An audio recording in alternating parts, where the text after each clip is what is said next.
Olá, papais, mamães, educadores, cuidadores. Hoje eu vou falar de um assunto muito importante: atraso na fala. Você está passando por isso na sua casa? Eu recebo a fonoaudióloga Ana Cláudia Pires, que trabalha há muitos anos com fala, né, com linguagem, como fono aqui no Rio de Janeiro, e ela vai dar dicas pra gente de como a gente pode estimular os nossos filhos a falarem direitinho. Se você ainda não se inscreveu no meu canal, se inscreva, acione o sininho para ficar sabendo das novas notificações. Ana Cláudia, tudo bem? Vamos lá. Primeira pergunta. Quando que a criança tem que começar a falar, a balbuciar ali as primeiras palavrinhas, letrinhas, sílabas? Então, a gente tem os marcos de desenvolvimento que acabam sendo acompanhados. A criança ali em torno de 6, 7 meses começa a fazer uns sonzinhos, mas antes disso a gente precisa entender se essa criança está olhando pra gente, né? Porque assim, a fala, ela é um recurso comunicativo, mas antes dela a gente tem que ter uma que a gente chama de intenção comunicativa. Então a gente já pode perceber no bebê muito miudinho, muito pequeno, se ele está acompanhando a gente com o olhar, se ele responde a gente com um sorriso, que é uma coisa bem importante de se ver. A fala propriamente dita, palavras, vão acontecer ali em torno de um ano, entre 1 ano e 1 ano e 6 meses a criança vai desenvolver isso melhor. Tem um boom de desenvolvimento de fala, de vocabulário, entre 1 ano e 6 e 2 anos, né, quando a criança já está formando ali frases, né, de 2 ou 3 palavras. Quer biscoito, dá água, mesmo com erros de articulação. 1 ano e meio, mais ou menos, então. Mais ou menos. Já tem que estar formando alguma frase, assim. Na verdade, palavras, pelo menos. Mais ou menos por aí, e na verdade com intencionalidade, né? Às vezes ela não fala que é água, mas ela fala água com a intenção de pedir. Isso é muito importante na questão da fala. A gente entender que a fala, ela tem que ser permeada de intenção comunicativa. Ela não é simplesmente repetir o que outro falante já disse. Nossa, isso é muito importante, porque às vezes a gente acha que a criança não está falando porque ela está atrasada e não consegue. Mas na verdade tem um processo anterior, o visual, né, o apontamento, esse comportamento que a gente tem que estar atento aos nossos filhos desde novinho, né? E eu tô fazendo essa pergunta, Ana, porque assim, meu filho está com atraso no desenvolvimento e atraso na fala. Mas aí você falando me deu um insight, porque Bernardo teve dificuldade de fixação. Tanto que a gente começou a fazer terapia ocupacional para estímulo visual precoce, porque o Bernardo não estava respondendo socialmente às interações que a gente estava estimulando. Então é claro que o Bernardo ia atrasar a fala. Se ele atrasou essa primeira fase, né? Como é que eu vou ficar apavorada agora, o menino com 2 anos, achando que, ai meu Deus do céu, o que está acontecendo com ele? Tem tudo assim, é um processo, né? A gente fala assim, no desenvolvimento a gente não pula etapa. Então se em algum momento isso foi atrasado no início, a gente tem que ir compensando, mas a criança vai precisar passar por todas as etapas, né? E eu acho que é muito importante, assim, a gente tem esse desejo da fala na criança, a gente quer que a criança fale, mas é muito importante que a gente entenda que para falar a gente precisa saber o que a gente vai falar. Então a criança precisa de vocabulário receptivo. Então é muito importante que nesse desenvolvimento, quando a criança sai um pouco da fase motora, que ela está chegando lá perto de 1 ano, ela já não precisa só fazer aqueles encaixes, aqueles brinquedos iniciais, que são encaixes, ela começa a poder ter acesso a brinquedos que têm simbolismo. Por exemplo, miniaturas, né, os animais do banho, fazendinha, livros sempre, né, livros até quando a criança é muito pequenininha, porque ela vai começar a se acostumar com a melodia e prosódia da fala. Né? Então é importante a criança ter esse acesso. Então ler história, gente, desde sempre. Desde sempre. Porque nada de tela, né? Nada de tela. E outra coisa, é importante, assim, a gente está num momento muito crítico com a questão de tela. Quem é a gente para condenar o que a família precisa nesse uso, mas tem uma orientação da sociedade de medicina, né, falando sobre isso, todo mundo pode procurar. Mas o que acontece com a tela, né? A tela é uma questão de que ela traz para você e você não precisa devolver. E a fala é a devolução, né? É passivo, né? É muito passivo esse processo. E quando você está na tela, a gente pode entender isso como adulto. Se a gente se perde, tá vendo um pouco o celular no carro, de repente você faz assim e fala, onde é que eu tô? A gente se perde.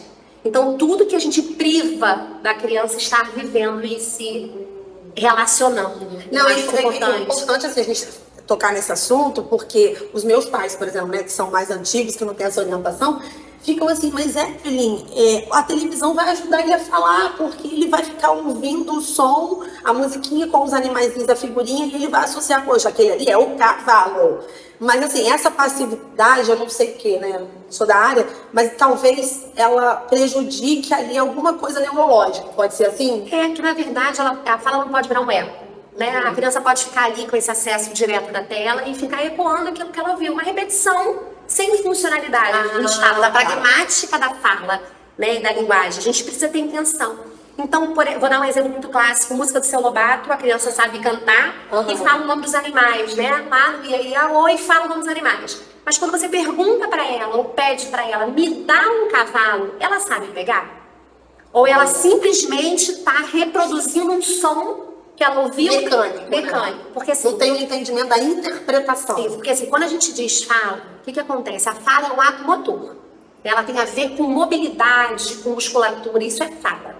Tá? Só que a fala, ela tem que estar permeada de linguagem, de conteúdo, né? Então, bagagem, a gente fala tudo muito junto, meu filho não fala.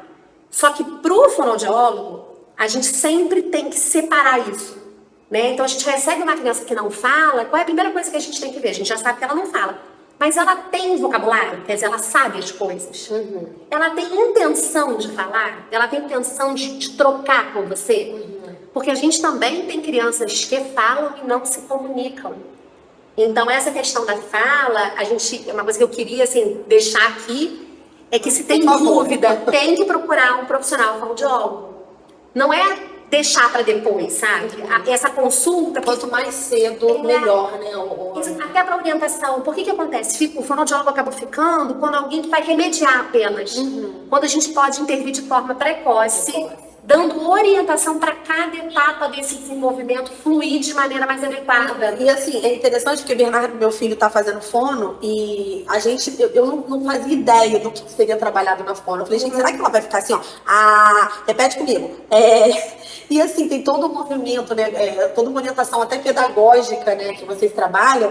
Do corpo, né, dessa coisa que você fala, motora, de entender o que ele está apontando. Ele está num momento que ele está apontando tudo aleatório. E eu estou forçando ali, Bernardo, o que você quer? Me aponta de fato o que você quer, né? Mas eu acho que é todo um processo. Tem muitos pais que, às vezes, acham que meu filho está um ano e meio na fono, eu vou tirar porque eu não vejo avanço. Mas não tem noção desse processo anterior, que é o que você está falando. Tem que entender aonde está esse problema. Que você deu um exemplo bom, essa coisa do motor, né? Vai ficar, vai ficar mexendo.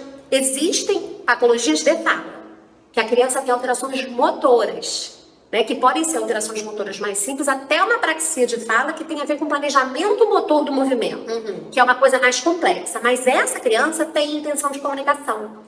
Então, ela vai pedir uma coisa e erra, a musculatura não funciona como ela deseja. Mas ela nomeia aquilo de forma muito errada, ela não consegue. Do jeito que saiu. Do jeito que o aparato motor conseguiu fazer. Diferente da criança que está sentada ali e não conseguiu olhar e pedir uma coisa para você. Quer dizer, ela está com sede e não conseguiu fazer uma referência à água, mesmo que articulando errado, entende? E uma outra coisa que a gente sempre fala para as mães é assim, deixar o filho ter necessidade e sentir para desejar falar, né? A gente, às vezes, é muito pronto na questão de dar comida, já entrega, a água a gente entrega antes da criança, né? E antes de ter sede, como se o filho não precisasse sentir. Eu erro, tá? Eu faço isso. Tô aprendendo. A gente dá logo, sabe? Então a gente até fala muito nas terapias de fala, de linguagem, a gente fala assim, chega um dia com o seu prato de comida super cheiroso, senta do lado e deixa ver se ele tem a vontade. Se ele pede, dá? Porque se você... mecânica, da rotina. Não, e ele pedir, né? Porque senão a gente ofereceu, mas ele, se bobear, nem tava com tanta fome ali.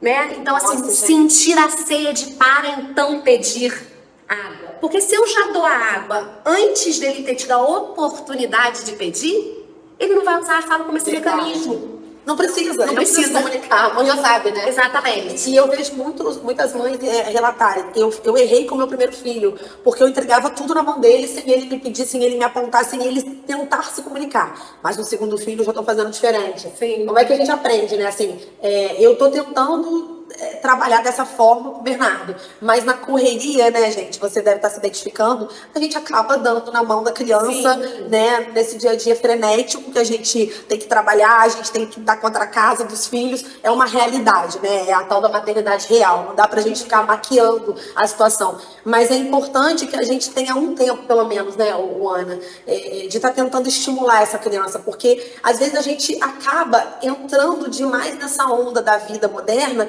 e esquecendo essas etapas que são tão importantes. E eu tenho falado aqui no meu canal, né, porque o Bernardo tem atraso, e o quanto é importante a gente estimular em casa. É claro que a fono, 1, 2, 3 vezes por semana, ela é fundamental, porque vocês têm a técnica. Mas se a gente não trabalhar em casa, não adianta, né, Ana?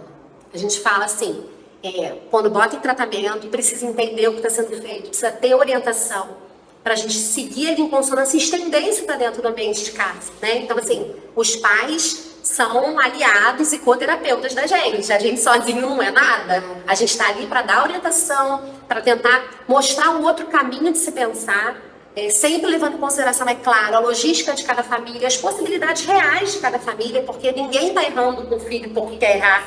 Né? A gente, às vezes, não tem o conhecimento, às vezes não tem a possibilidade do tempo, mas a gente fala, é um tempo, às vezes, curto e de muita qualidade.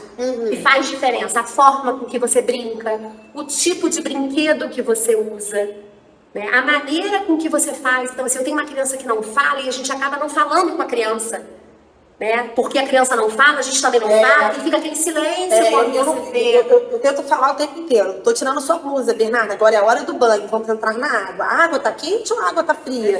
Né? Assim, eu tô aprendendo, mas em alguns momentos eu me pego também, gente. Eu coloquei o Bernardo no banho e não falei nada. Caramba! Porque ele não fala. Parte do princípio que ele não entende mesmo, né? Então não vou falar. Não me nada. E a gente até fala. Em outros casos que devem ter mães ouvindo, mães, por exemplo, de crianças com uma deficiência cognitiva maior, deficiências múltiplas, que são crianças que dão menos resposta, a gente nunca sabe quanto. A criança que não responde, você não sabe o quanto ela sabe e o quanto ela entende. Então, é nosso papel dar a eles os esclarecimentos do que eles estão fazendo, dizer o que eles vão comer, falar sobre isso com eles, porque eles têm algum entendimento, mesmo as crianças que são mais comprometidas. Não, e é bom você tocar nesse assunto, né? Porque a gente tem visto que 1 para cada 36 crianças tem sido diagnosticada com TEA, né, transtorno do espectro autista, o autismo. E o autismo, a grande questão é a comunicação, né? Eles não conseguem se fazer entender e acabam se frustrando. E aí a gente fica assim, sem saber se a criança está entendendo, se a criança não está entendendo. E às vezes vai deixando. Os pais só descobrem, né? Só tem um diagnóstico com 4, 5 anos e poderia estar trabalhando bem antes, né, Ana? Podia, e aí é quando a gente se prende na convenção de que o único meio de se comunicar é falando. Né? A gente tem uma série de comunicações. E como tem criança que está aprendendo a falar, né? Com TEA está falando. Isso, e você pode, durante um tempo, ter suporte de comunicação assistiva. Então, você tem suportes de comunicação aumentativa, né, que são por figuras, às vezes por tablets, que na verdade não vão anular o fato dele aprender a falar, mas eles vão apoiar durante o período porque é difícil esse aprendizado. Então isso é importante, a gente abrir também a nossa cabeça para outras possibilidades. Né? É complicado a gente dizer, né, como mãe, como pai, que a gente vai aceitar que o nosso filho não fale, né? Até porque é o ser humano, né? É a lei natural da vida falar, se comunicar com palavras, né? Com fala. Mas assim, é importante a gente saber que existem outras formas de comunicação. E se for necessário, se o seu filho não conseguir falar, que você se adapte. Né, que você consiga, de alguma forma, entrar nessa comunicação que ele entenda, para que ele consiga ter uma vida social sem tanto prejuízo, né, Ana? E dar oportunidade para a criança, né? Porque às vezes está na gente a dificuldade de entender que talvez não seja a fala o caminho, mas a comunicação que é o mais importante, apesar da fala ser o caminho mais usual.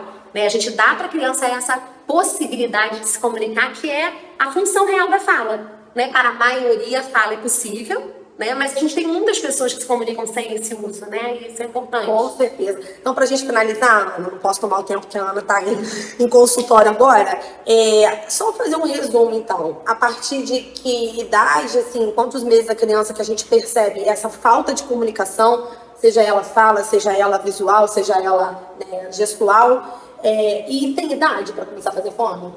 Não tem idade. Desde muito novinho, tá? Então tem que observar primeiro a fixação, né? Eu acho que eu acho que a gente tem que observar muito pequenininho, né? Quando a criança tá ali com seus 3, 4 meses, se ele já tá te acompanhando com o olhar. Se não tem um olhar perdido. Se não tem esse olhar muito perdido. Se os sorrisos que ele te devolve são sorrisos apropriados, quer dizer, você faz uma gracinha, ele já começa a responder. Se ele te acompanha com o olhar. Quando ele começa a estender a mãozinha para solicitar alguma coisa, vai te devolvendo esse afeto relacionado à linguagem corporal mesmo, né? Ali com 6 meses a 8 tem que ter balbucio acontecendo. E lembrando, gente, que às vezes algumas fases do desenvolvimento de falar acontecem e depois é como se eles estagnassem.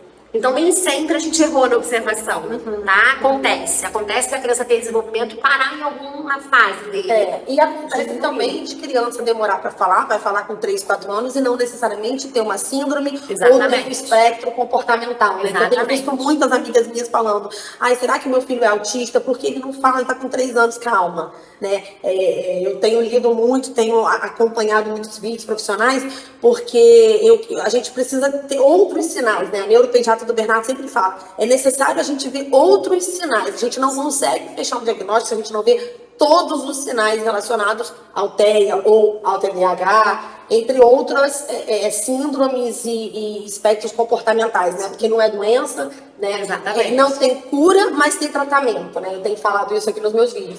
Então é importante que a gente fique atento.